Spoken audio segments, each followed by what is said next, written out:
A middle-aged man jumped 75 feet from his 7th-story window to a getaway car.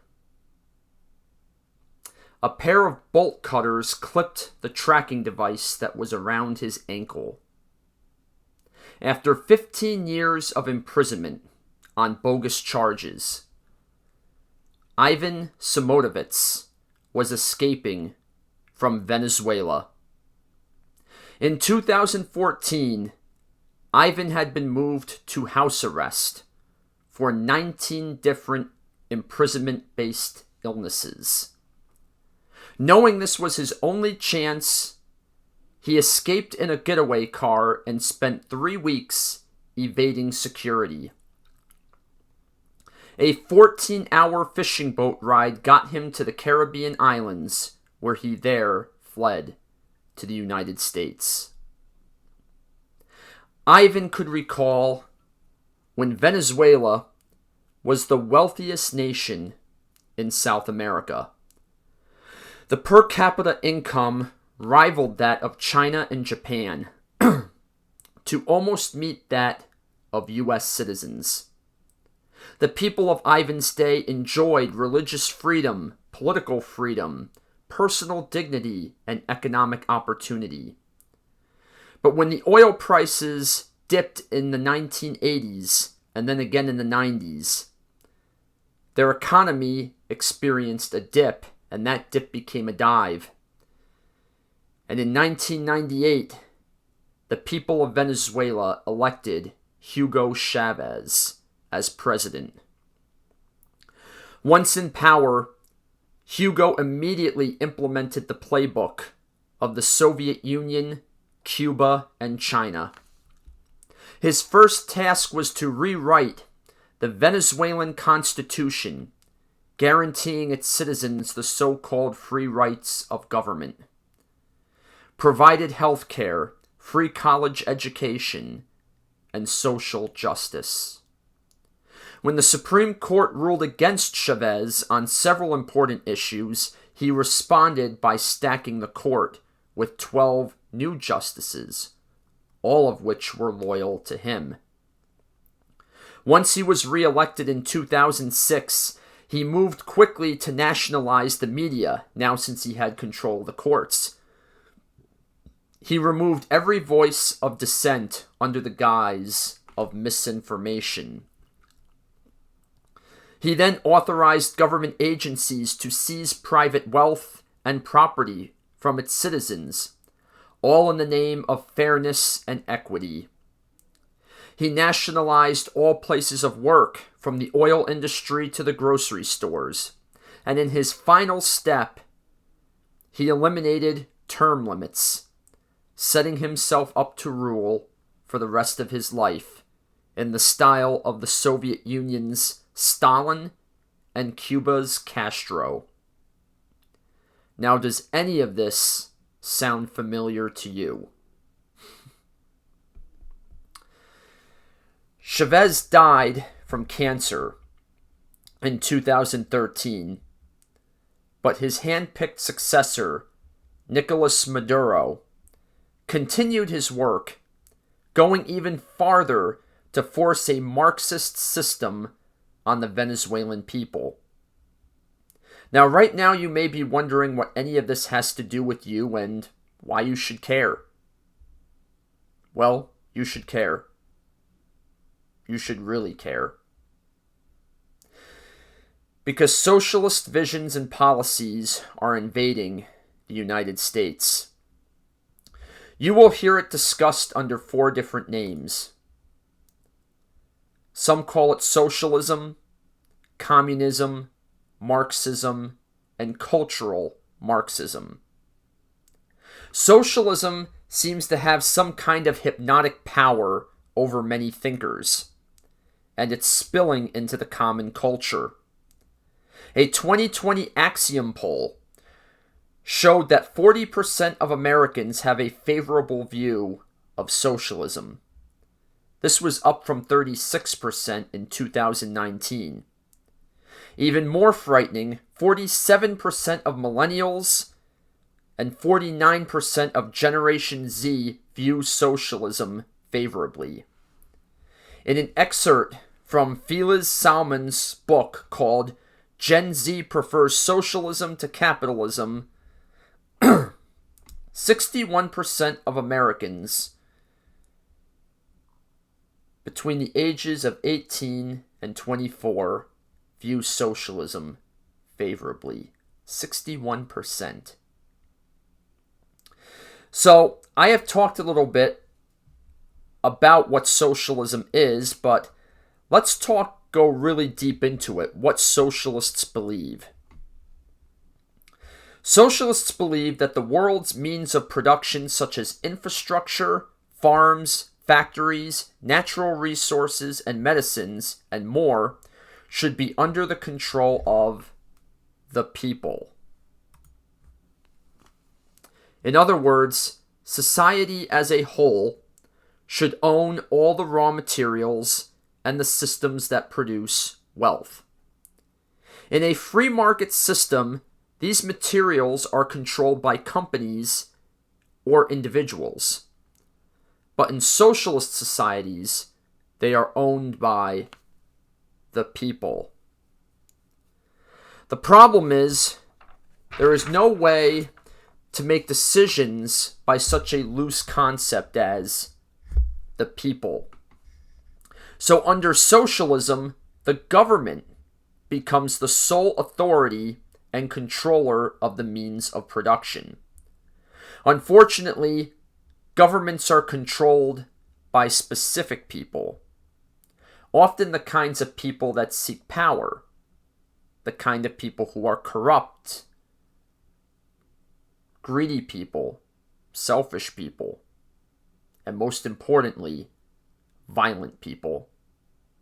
As more power flows to the government, the handful at the top become dictatorial.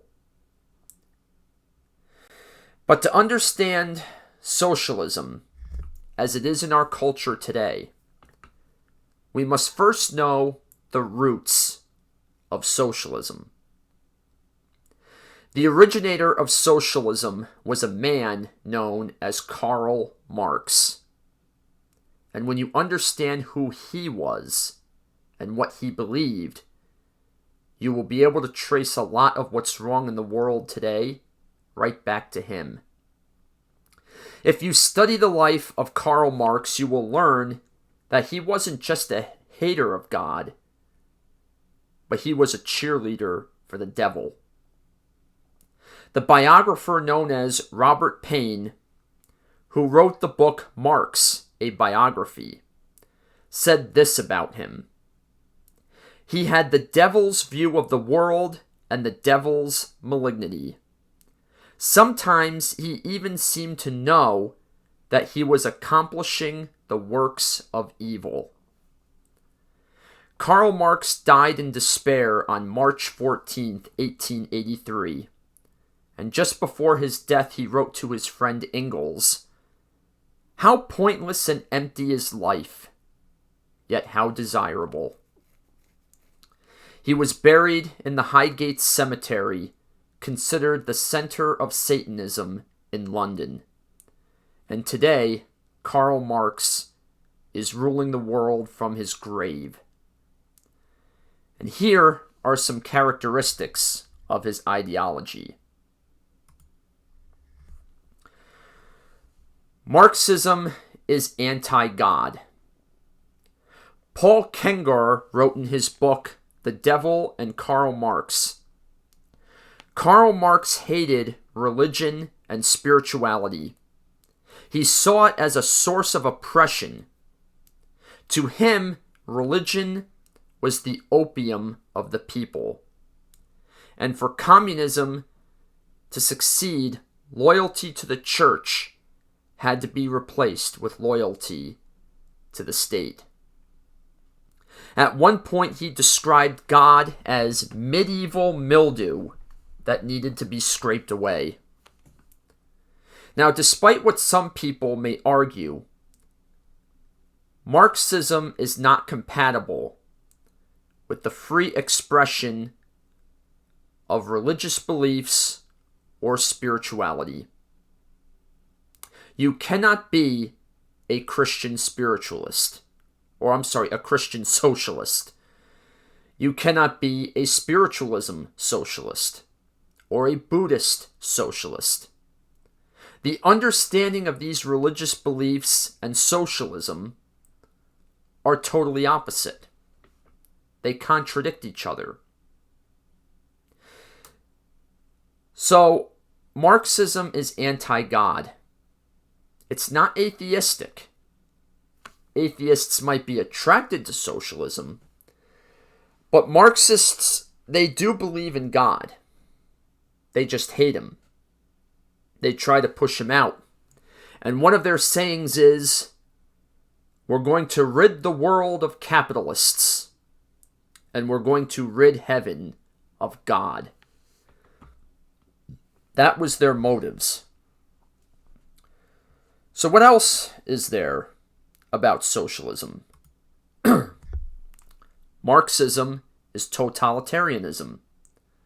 From the book The Iron Curtain, The Crushing of Eastern Europe, 1944 to 1956 by Annie Applebaum, she describes citizens using the term totalitarian in Italy during Mussolini, who summed it up this way: everything within the state, nothing outside the state, and nothing against the state.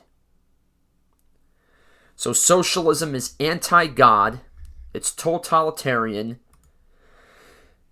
Number 3, Marxism is divisive. Marxism thrives on division. In classic Marxism, it thrives on division of classes of people.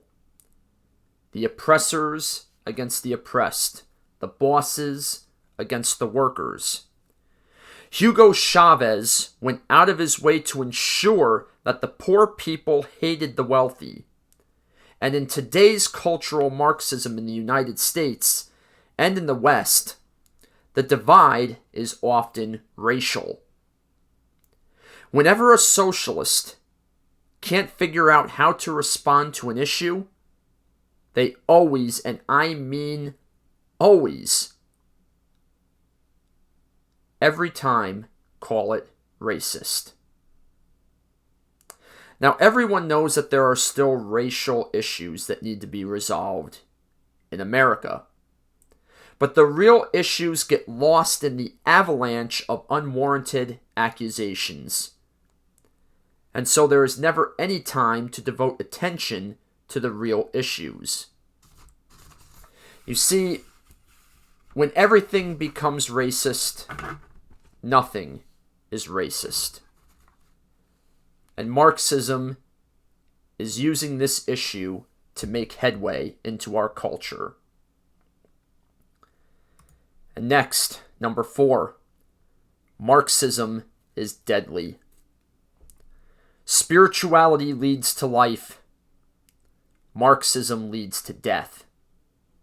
In 1999, the Black Book of Communism attempted to do the impossible task of tabulating all the deaths accumulated over the past 20th century by all the communist dictatorships combined.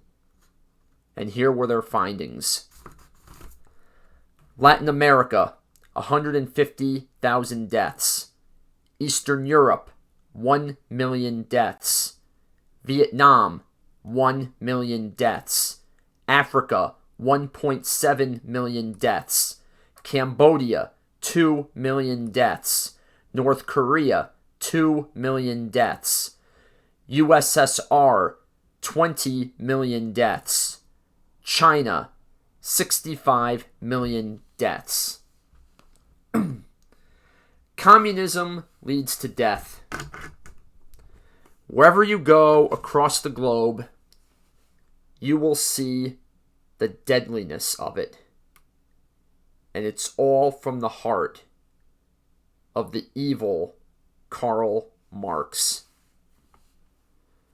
So you may be asking, hey, Reverend Ryan, that's a good study, but What does this have to do with me, the spiritualist and common churchgoer? Well, what does this mean? It shows the direction for the way our country is going. The first problem, the destruction of monuments. It's become common in recent years to see protest groups defacing and tearing down statues or monuments that they consider to be offensive. When we see this on TV, we're not just seeing a bunch of rowdy teenagers tearing down statues. No, this is a concerted effort to erase the past. An excerpt from Milan Kundera's book, The Book of Laughter and Forgetting. The first step in liquidating a people is to erase its memory, destroy its books, its culture, its history, then have somebody else write new books, manufacture a new culture, and invent a new history.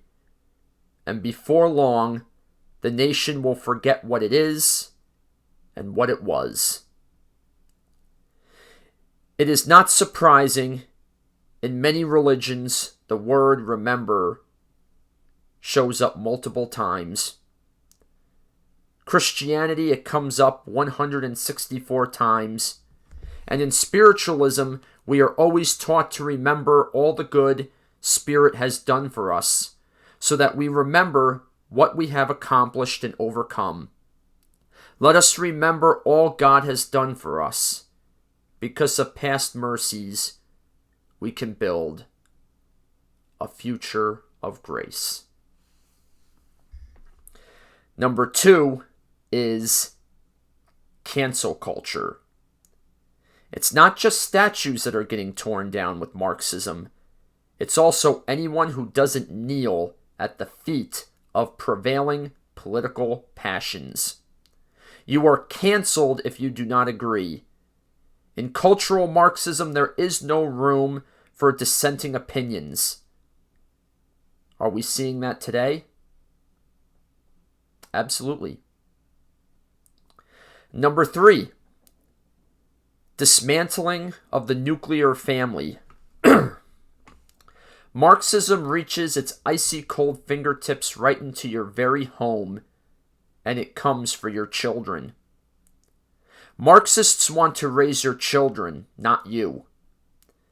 And that's what's going on in our schools with all the crazy curriculums now. They want to insert nonsense into the schools earlier and earlier. Like here where I live, they want to teach 3rd graders about sex. It's absurd. What child at that age knows anything or has even a close grasp to what sex is? Rather than teaching kids about arithmetic, writing, and critical thinking, they want to teach them about what bathroom they should be using. Number 4, the redistribution of wealth. This is the central thing that people know about socialism. This ideology teaches that human assets should be claimed by the government and redistributed to the masses in a more equitable formula. This would supposedly rid the world of poverty. But somehow, it's never worked out that way. There is not one, and I mean not one, single successful socialist story. They are all failures. They all lead to death, destruction, and poverty. And do not for 1 minute give me the BS on the Scandinavian countries as an illustration, because those are not socialist countries. Those are capitalist welfare states. Socialism fails. Socialism is death. Socialism will lead the United States to destruction, and everything it was built upon and everything we believe will be destroyed if we don't stop this in its tracks. And lastly, here's another socialist policy that makes a lot of sense. The defunding of police. Socialists are keen in keeping law enforcement within its tight fists. And the first step is to villainize the police and then defund them. This is why so many cities have slashed their police budgets. And surprise! Every city saw a violent uptick in crime in the months that followed. Who would have thought? The purpose of this tactic is to let the local city and states fail, so that they can move control of all that happens to Washington. Everything you watch today is about nationalizing our elections, nationalizing schools, nationalizing everything. If you can nationalize it, then you can control it with just a few people. So where do we go from here? First, we need to review what Spirit and God says. Now you might say to yourself, can't I be a socialist and still be a spiritual person at the same time? Well, I'm going to give you a little bit of a rundown.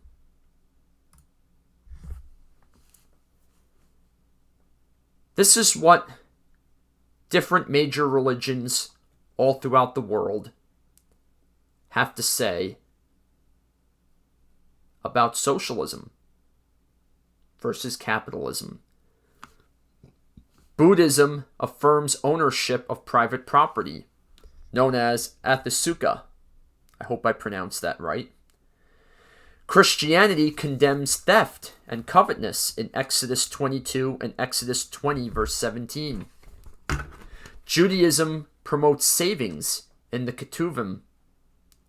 Buddhism promotes investment in Anasuka. Spiritualism promotes work in order for spiritual growth and evolution.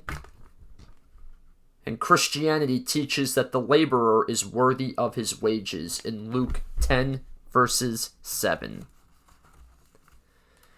Socialism contradicts every single one of these religious principles.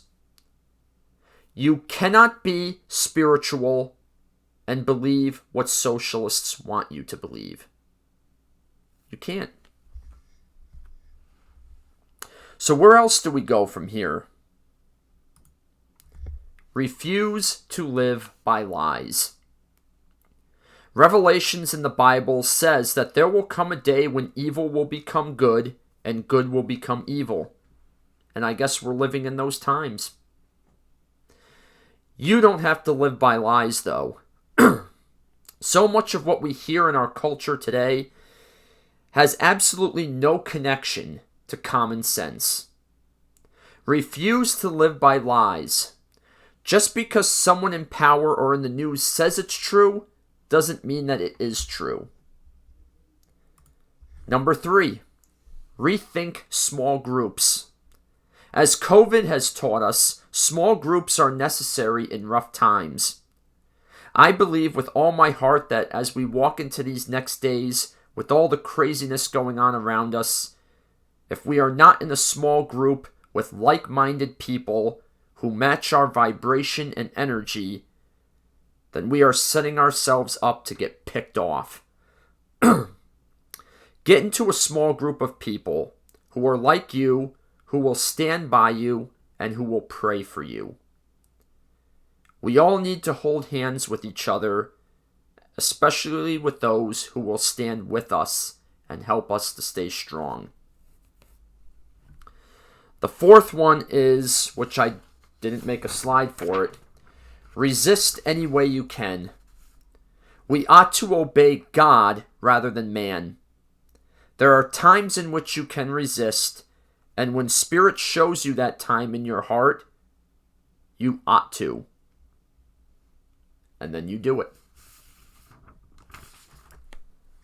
And then lastly, remember Venezuela. That's where we started with all this. Today, Venezuela is a social and economic wasteland. According to Stefano Posban's book, Venezuela is quietly quitting socialism. 96% of citizens live below the poverty line. Most people earn less than $1 per day. The lack of investment and commodities means the nation is barren of medicines and medical services. A country once defined by freedom and opportunity is now oppressed, barren, and hopeless. And Marxism caused it. Marxism is amongst the worst ideas ever conceived in human history. We should be aware of its history, herald its dangers, and oppose its spread. And when you hear certain people on TV saying that this is going to be the new face of our nation, I hope you shudder like I do and hit the floor praying, God, please don't ever let this happen here. But there is good news. There is a coming utopia, better than anyone can imagine.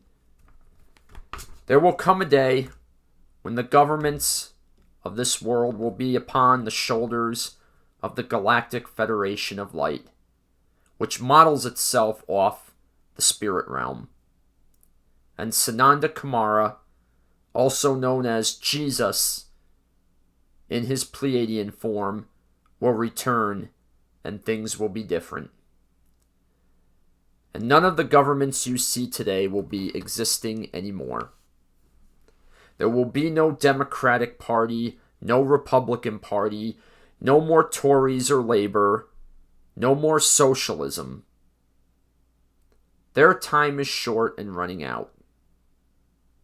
And at an end their rule is, and not short enough it was. Never to come back again, never, ever, ever. Amen. And all of the isms of today will fade away. And the government of the earth will be the government that will stand the test of time with God and all of creation forever and ever. I want to thank you for taking the time to watch this video. I hope you found it informative, and from my heart to yours, God bless.